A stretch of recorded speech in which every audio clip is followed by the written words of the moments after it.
MNS news, सच जरूरी है। 5 दिनों की सीबीआई कस्टडी में भेजे गए मनीष सिसोदिया। नमस्कार, मैं हूं आपके साथ सोनल और आप देख रहे हैं एमएनएस न्यूज नेटवर्क। तो आइए खबर जानते हैं विस्तार से। सीबीआई के स्पेशल जज एमके नागपाल से सिसोदिया की 5 दिन की कस्टडी मांगी। सुनवाई के बाद कोर्ट ने सिसोदिया को 5 मार्च तक रिमांड में भेजा।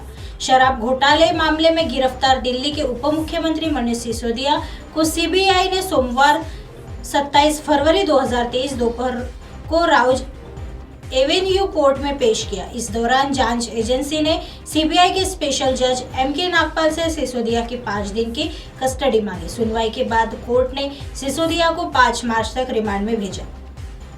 जानकारी के मुताबिक सीबीआई के वकील ने कोर्ट में कहा कि यह पूरा मामला प्रॉफिट से जुड़ा है, इस पर हमारी आगे की जांच होना बाकी है।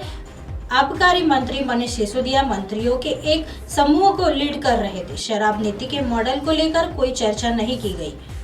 इसके जवाब में सिसोदिया के वकील दयान कृष्णन ने कहा कि एलजी वीके सक्सेना ने मई 2021 में आबकारी नीति को मंजूरी दी थी। प्रॉफिट मार्जिन के बारे में सारी बहस हो रही है। उन्होंने एलजी बदलाव को लेकर अपनी रजामंदी दी थी। पहले दिन सीबीआई ने फोन के बारे में बात की थी। कहा था कि सिसोदिया ने 4 फोन इस्तेमाल किए, 3 फोन को नष्ट कर दिया। क्या सिसोदिया अपना फोन सेकेंड हैंड शॉप पर नहीं दे सकते हैं? वो क्या अपना फोन रखे रहते? क्या उन्हें पता था कि सीबीआई आएगी और उन्हें गिरफ्तार करेगी? कृष्ण ने आगे कहा कि सीबीआई कह रही है कि जिस तरह वो चाहती है सिसोदिया उस तरह जवाब नहीं दे रही है। जहां तक जांच में सहयोग की बात है तो सिसोदिया ने सहयोग किया है। उनके घर पर छापा मारा गया। उनके फोन एजेंसी के पास है। अब एजेंसी कह रही है कि सिसोदिया गोलमोल जवाब दे रहे हैं। उनके पास यह अधिकार है। एक व्यक्ति के संवैधानिक अधिकार होते हैं। बता दें कि जांच में सहयोग करने के लिए सिसोदिया को 19 फरवरी को नोटिस जारी किया गया था, लेकिन उन्होंने व्यस्तता का हवाला देते हुए 1 सप्ताह का समय मांगा। उनके अनुरोध पर फिर नोटिस जारी किया गया, लेकिन बाद में भी वह जवाब देने की टाल मटोल करते रहे, इसलिए उनकी गिरफ्तारी हुई। मनीष सिसोदिया की गिरफ्तारी के खिलाफ आप के कार्यकर्ताओं ने मुंबई और दिल्ली में प्रदर्शन किया। आइए बढ़ते हैं अगली खबर की तरफ। नरेंद्र मोदी के कर्नाटक दौरे पर कांग्रेस ने कहा पीएम टूरिस्ट बन गए हैं। पीएम मोदी जी ने सोमवार को कर्नाटक के शिवमोगा एयरपोर्ट का उद्घाटन किया। कांग्रेस ने कहा जब कर्नाटक में पिछले साल बाढ़ का कहर आया था तब उन्होंने कभी दौरा करने की जहमत नहीं उठाई थी। जब लोगों का जीवन प्रभावित हुआ था और संपत्तियों को नुकसान पहुंचा था तो पीएम मोदी जी ने राज्य की ओर देखने की जहमत नहीं उठाई और राज्य को 1 रुपया भी जारी करने की नहीं सोची। चुनाव के लिए धन्यवाद, पीएम मोदी राज्य में पर्यटक बन गए हैं। कांग्रेस ने यह भी कहा कि उस रिपोर्ट की कोई जांच नहीं की गई जो पहले पीएमओ द्वारा राज्य में पीएम मोदी की यात्रा को तुरंत बाद नहीं सड़क के खराब होने के संबंध में मांगी गई थी। कांग्रेस ने कहा बेलगावी के ठेकेदार संतोष पाटिल के पत्र के संबंध में प्रधानमंत्री की ओर से कोई प्रतिक्रिया नहीं आई, जिसने भ्रष्टाचार का आरोप लगाते हुए आत्महत्या कर ली थी। प्रधानमंत्री मोदी जी, कर्नाटक को भ्रष्टाचार की राजधानी बनाने के लिए आपका धन्यवाद। कांग्रेस ने यह भी कहा कि भारतीय जनता पार्टी बीजेपी को लगता है कि पीएम मोदी सर्वशक्तिमान है और कुछ भी कर सकते हैं। पार्टी ने कहा वह महंगाई को नियंत्रित क्यों नहीं कर पा रहे हैं। जब भी उनसे यह सवाल पूछा जाता है तो वह पाकिस्तान की ओर उंगली क्यों उठाते हैं। पीएम मोदी ने सुनिश्चित किया कि गैस की कीमतें 1000 रुपए के पार और पेट्रोल की कीमतें 100 रुपए के पार जाए।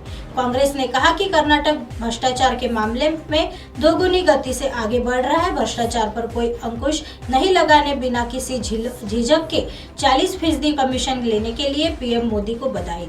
मोदी है तो मुमकिन है, यह सही है। आइए बढ़ते हैं अगली खबर की तरफ। सदन में पलटवार और बाहर यार प्यार, यही है राजनीति। शनिवार को जहां विधानसभा में सीएम योगी आदित्यनाथ और सपा अध्यक्ष अखिलेश यादव एक दूसरे पर हमला बोल रहे थे, एक के बाद एक सवाल दाग रहे थे, गहमागहमी का माहौल था, सदन में नोकझोंक हो रही थी, तो वही रविवार को सीएम योगी और अखिलेश यादव जी एक दूसरे के साथ ऐसे नजर आ रहे थे जैसे मानो कुछ हुआ ही नहीं था। दोनों हंसते खिलखिलाते हुए दिख रहे हैं। यहाँ शिवपाल यादव, वित्त मंत्री सुरेश खन्ना सहित कई नेता भी नजर आ रहे हैं। मौका था विधानसभा अध्यक्ष सतीश महाना के यहाँ आयोजित एक भोज का। इस भोज पार्टी में सीएम योगी आदित्यनाथ और नेता विपक्ष अखिलेश यादव ऐसे मिल रहे हैं जैसे उनके बीच विधानसभा में कुछ हुआ नहीं था। सतीश महाना के यहाँ आयोजित इस भोज ने मानो दोनों के बीच की तल्खी मिटा दी हो। सदन में करते हैं पलटवार। जब सदन में ये नेता होते हैं तो एक दूसरे पर किसी मुद्दे को लेकर पलटवार करते हैं। सदन में ऐसा लगता है कि मानो जैसे सच में लड़ाई हो रही है, पर ऐसा होता नहीं है।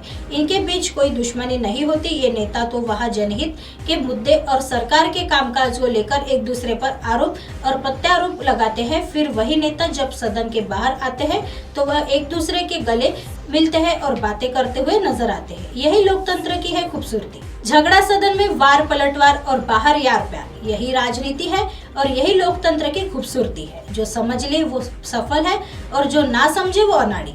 विधानसभा अध्यक्ष सतीश महाना द्वारा दिए गए भोज में जो तस्वीर दिख रही है, क्या उससे कहीं लगता है कि शनिवार को सदन में सीएम योगी और सपा अध्यक्ष अखिलेश यादव के बीच जबरदस्त टकराव हुआ था। लोकतंत्र में नेता एक दूसरे की पार्टी और नेताओं पर आरोप प्रत्यारोप को लगाते हैं, लेकिन केवल सदन या राजनीतिक मंच तक ही नहीं चलता है। इसके पीछे नेताओं का कोई इंटेंशन नहीं होता है। इसके पीछे नेताओं का इंटेंशन भले ही कार्यकर्ताओं का होता है। ऐसी खबरें फिर लेके आएंगे इसी समय इसी जगह। तब तक देखते रहे MNS न्यूज नेटवर्क। नमस्कार।